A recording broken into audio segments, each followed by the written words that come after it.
Hey guys, Lord Naren White here, the Holy Ghost, the one true God, starting out a new series, reading Frankenstein by Mary Shelley. This great book, which was published in 1818, reached the public domain in 1931.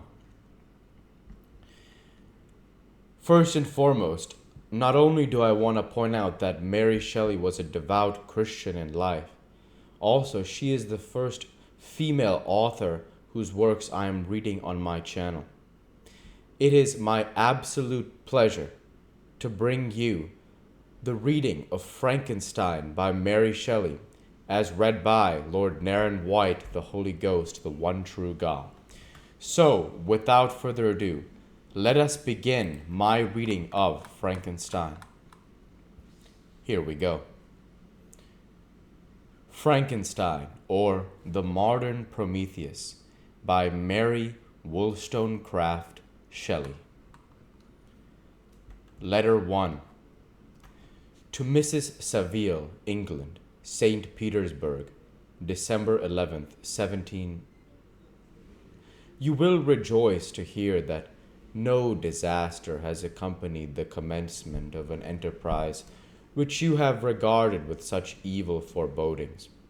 I arrived here yesterday, and my first task is to assure my dear sister of my welfare and increasing confidence in the success of my undertaking. I am already far north of London, and as I walk in the streets of Petersburg, I feel a cold northern breeze play upon my cheeks, which braces my nerves and fills me with delight. Do you understand this feeling? This breeze, which has traveled from the regions towards which I am advancing, gives me a foretaste of those icy climes. Inspirited by this wind of promise, my daydreams become more fervent and vivid. I try in vain to be persuaded that the pole is the seat of frost and desolation. If it ever presents itself to my imagination as the region of beauty and delight, there, Margaret, the sun is forever visible, its broad disk just skirting the horizon and diffusing a perpetual splendor. There, for with your leave, my sister, I will put some trust in preceding navigators. There, snow and frost are banished, and sailing over a calm sea, we may be wafted to a land surpassing in wonders, and in beauty every region hitherto discovered on the habitable globe. Its productions and features may be without example, as the phenomena of the heavenly bodies undoubtedly are in those undiscovered solitudes. What may not be expected in a country of eternal light? I may there discover the wondrous power which attracts the needle, and may regulate 1,000 celestial observations that require only this voyage to render their seeming eccentricities consistent forever.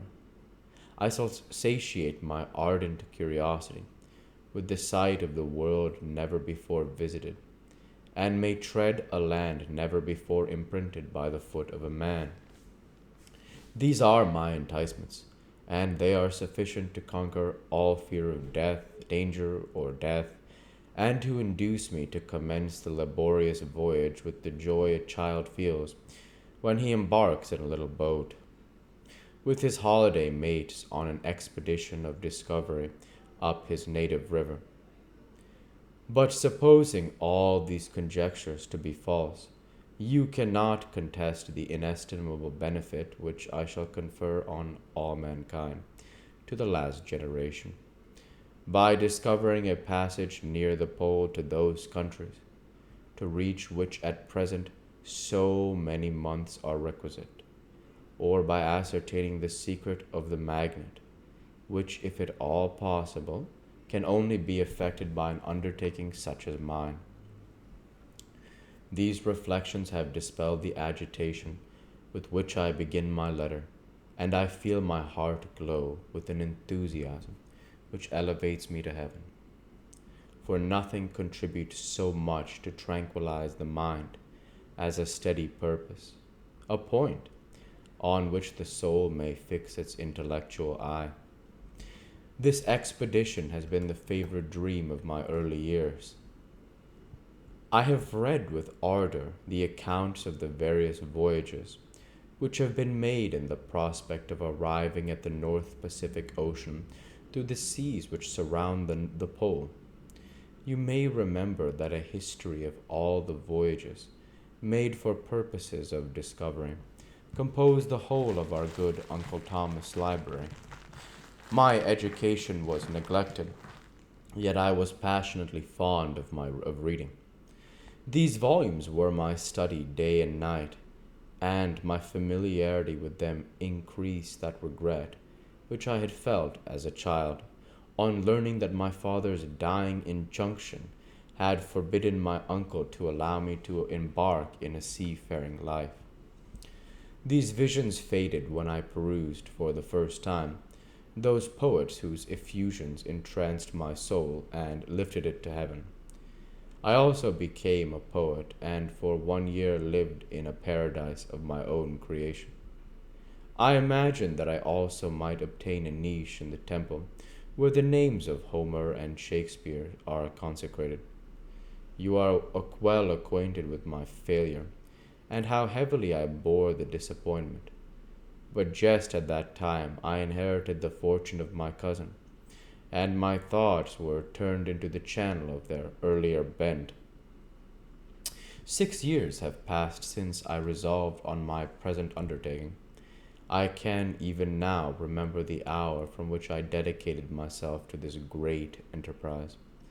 I commenced by inuring my body to hardship. I accompanied the whale fishers on several expeditions to the North Sea. I voluntarily endured cold, famine, thirst, and want of sleep.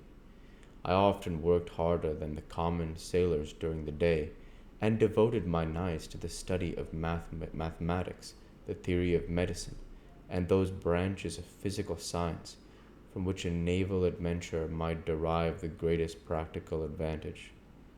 Twice I actually hired myself as an undermate in a Greenland whaler, and acquitted myself to admiration.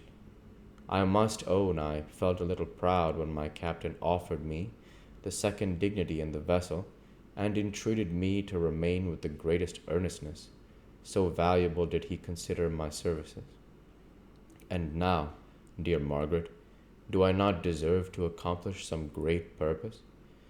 My life might have been passed in ease and luxury, but I preferred glory to every enticement that wealth placed in my path.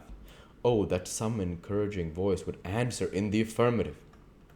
My courage and my resolution is firm, but my hopes fluctuate, and my spirits are often depressed. I am about to proceed on a long and difficult voyage, the emergencies of which will demand all my fortitude. I am required not only to raise the spirits of others, but sometimes to sustain my own when theirs are failing. This is the most favorable period for traveling in Russia. They fly quickly over the snow in their sledges. The motion is pleasant, and, in my opinion, far more agreeable than that of an English stagecoach.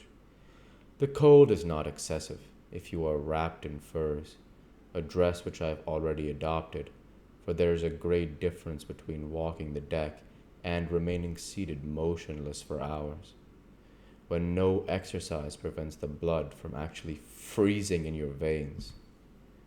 I have no ambition to lose my life on the post road between St. Petersburg and Archangel.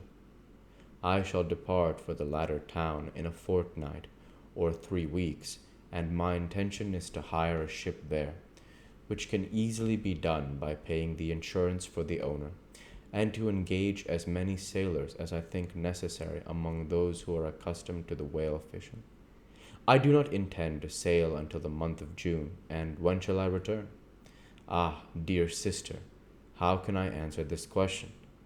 If I succeed, Many, many months, perhaps years, will pass before you and I meet. If I fail, you will see me again, soon or never. Farewell, my dear, excellent Margaret. Heaven shower down blessings on you, and save me, that I may again and again testify my gratitude for all your love and kindness.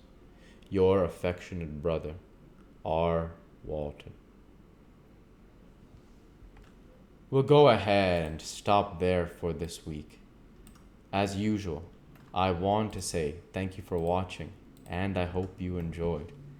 Please like, comment, and subscribe, as it greatly helps the channel. Light be with you all. Take care, and thanks again.